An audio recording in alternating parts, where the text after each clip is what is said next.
warm, prophetic, and emotionally soothing, like a gentle voice delivering a divine revelation straight to the heart. Ask ChatGPT. Someone who always acted like they cared about your well-being smiled when your name came up in a cruel sentence. They laughed. They didn't think heaven would be watching. They didn't think this moment would come. They thought you were too distracted, too broken, too tired, too late. But Archangel Michael says, "I am here, I never left, and I am now revealing everything." That person who walked out in tears is carrying a spiritual envelope. It's not made of paper, it's made of divine exposure. And inside that envelope is a message just for you. But they're scared to deliver it, because once they do, everything will change. Relationships will end, secrets will pour out, truth will break chains. And not everyone is ready for that. But God says you are. You are always meant to know, and you are being prepared right now. What you thought was a delay was actually divine protection. That job you didn't get, that relationship that ended, that sudden betrayal, that ghosting, it wasn't rejection, it was a redirection.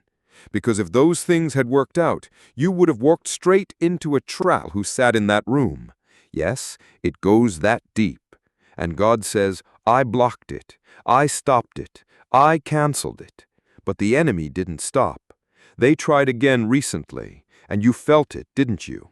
That sudden anxiety, that strange silence from people you trusted, that gut feeling something wasn't right. That's because it wasn't. The spiritual war intensified, and Michael stood in front of your name like a shield. He roared in the unseen realm, not this one.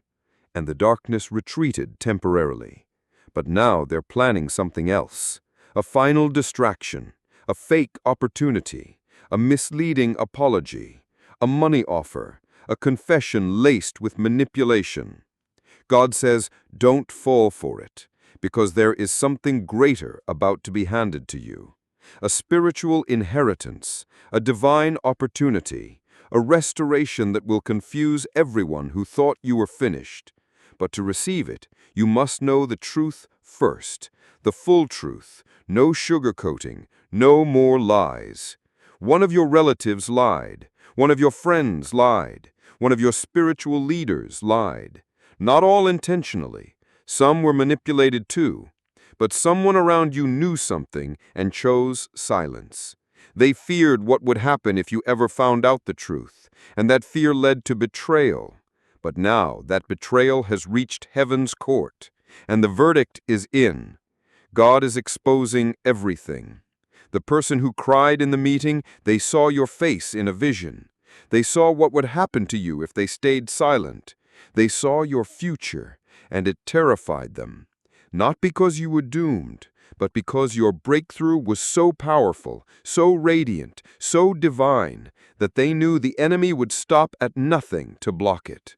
And for the first time they felt guilt, real sorrow, real fear, because heaven was watching. God says, you are not who they said you were. You are not your past. You are not your worst mistake.